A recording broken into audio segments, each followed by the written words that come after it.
Assalamualaikum warahmatullahi wabarakatuh. Hai, saya Nadine. Jadi, pada kesempatan kali ini kita akan membahas tentang salah satu jenis bakteri. Nah, bakteri yang akan kita bahas adalah Corynebacterium diphtheriae. Apa sih Corynebacterium diphtheriae?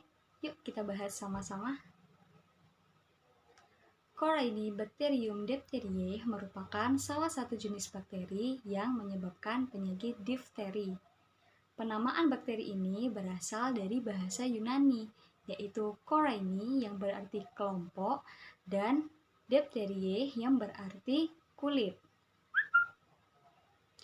Bakteri ini dinamakan koraini karena ketika diteliti di bawah mikroskop, bakteri ini keberadaannya selalu berkelompok atau berkoloni.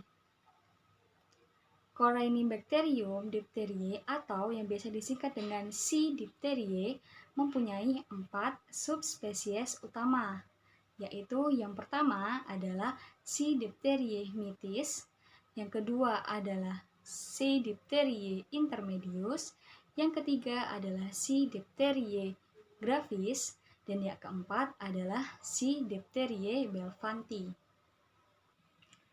Bakteri ini memiliki bentuk batang atau bacillus dengan panjang 1 hingga 8 mikrometer dan lebar 0,3 hingga 0,8 mikrometer. Nah, bisa dilihat di gambar, itu adalah gambar dari bakteri C. diphtheriae. Bakteri ini tersusun dari granula makromatik. Nah, yang dilingkari di ujung bakteri itu adalah kutub. Nah, jadi bisa teman-teman lihat bahwa bakteri ini memiliki masing-masing satu kutub di setiap ujungnya. Kutub ini tersusun dari fosfat dan biasanya ketika berada di bawah kultur, bakteri ini akan berwarna hijau dan kutub-kutub di sampingnya akan berwarna biru gelap. Nah, ini merupakan gambar dari bakteri C. diphtheriae ketika berada di bawah kultur. Bisa dilihat bakterinya berwarna hijau dan masing-masing kutubnya berwarna biru gelap ya. Nah, selain itu, bakterinya juga punya keunikan loh. Jadi, koloni bakteri ini itu membentuk pattern seperti tulisan Cina. Keren banget ya. Oke, next kita akan membahas tentang karakteristiknya. Jadi, Corynebacterium diphtheriae atau C. diphtheriae ini memiliki beberapa karakteristik. Yang pertama, memiliki dinding sel peptidoglican yang tebal. Yang kedua, merupakan jenis bakteri gram positif karena ketika dilakukan gram stain, bakteri ini menghasilkan warna violet. Yang ketiga, termasuk jenis bakteri aerobik, yaitu membutuhkan udara untuk pertumbuhannya. Sebenarnya bakteri ini bisa tumbuh di lingkungan anaerob, akan tetapi jauh lebih baik jika tumbuh di daerah yang di lingkungan yang aerob. Yang keempat, bakteri ini tidak memiliki spora dan juga tidak berkapsul.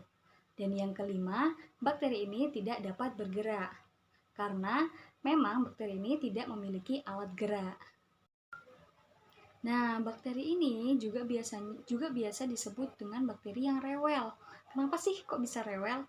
Karena jenis bakteri ini hanya bisa tumbuh di media yang diperkaya dengan nutrisi.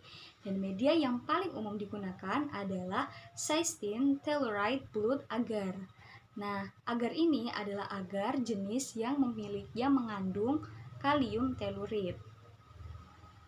Nah, bisa diperhatikan ya di gambar. Jadi yang berwarna merah itu adalah agarnya, lalu yang berwarna hitam kecoklatan itu merupakan koloni dari si diphtheria ini. Subspesies dari bakteri C. diphtheria ini dapat bersifat toksigenik dan non-toksigenik, tergantung pada ada tidaknya produksi diphtheriae toksin atau yang biasa disebut DT. DT sendiri merupakan protein sitotoksik yang dapat merusak sel tubuh host. Pada awalnya, semua subspesies dari C. diphtheria ini bersifat non-toksigenik. akan tetapi dapat berubah menjadi toksigenik ketika terinfeksi oleh beta bakteriofag. Gimana sih prosesnya? Yuk kita simak bareng-bareng. Jadi, ketika subspesies terinfeksi oleh beta bakteriofag, maka dia akan menggabungkan genom dengan bakteri, yang mana genom ini mengandung gen toksik. Nah, ketika subspesies sudah terinfeksi oleh beta bakteriofag, maka gen toksik ini akan masuk ke dalam subspesies ini, yang mana itu akan menjadi kode atau sinyal untuk memproduksi DT. Nah, setelah diproduksinya DT, maka sifat dari subspesies ini akan berubah menjadi toksigenik, yang akhirnya dapat menyebabkan difteri. Penyakit difteri umumnya akan menyerang orang yang belum mendapatkan vaksin dan orang dengan imunitas rendah. Transmisi bakteri ini dapat melalui dua cara. Yang pertama yaitu melalui droplet pernafasan, baik berupa batuk maupun bersin. Nah, jenis difteri yang disebabkan oleh jenis transmisi ini dinamakan difteri faring, yang biasanya ditandai dengan lapisan epiteli di sekitar faring akan berubah menjadi lebih keras dan kasar.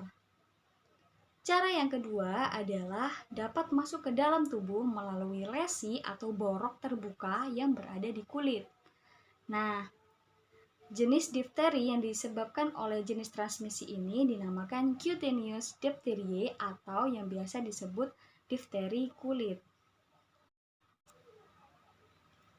Terakhir, kita akan membahas tentang gejala-gejala penyakit yang dapat ditimbulkan dari bakteri C. diphtheriae. Yang pertama adalah difteri faring. Difteri faring biasanya memiliki gejala sakit tenggorokan, leher menjadi bengkak, pseudomembran atau yang biasanya ditandai dengan kesulitan bernafas dan stridor. Stridor ini biasanya kita sebut dengan mengi. Yang kedua adalah difteri kulit. Difteri kulit ini memiliki gejala yaitu adanya luka kronis di daerah kulit yang tidak kunjung sembuh. Yang ketiga adalah miokarditis. Miokarditis ini adalah penyakit yang menyerang organ jantung.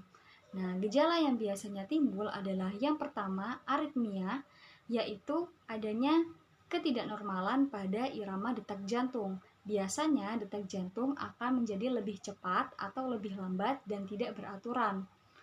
Gejala yang kedua adalah gagal jantung. Nah, gagal jantung ini merupakan keadaan di mana jantung tidak dapat memompa darah secara normal sesuai dengan kebutuhan tubuh. Dan yang terakhir, yang keempat adalah kelumpuhan saraf okulomotor.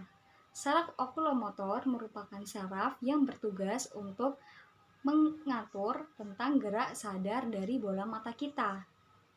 Nah, biasanya gejala yang muncul itu adalah pertama, diplopia atau penglihatan ganda dan kesulitan untuk mengatur bola mata baik ke kanan, ke kiri, ke atas maupun ke bawah. Nah, gimana teman-teman? Apakah sudah paham? Semoga dengan menonton video ini, teman-teman bisa lebih memahami tentang apa itu Corynebacterium diphtheriae dan penyakit difteri itu sendiri. Terima kasih sudah menonton video ini and see you!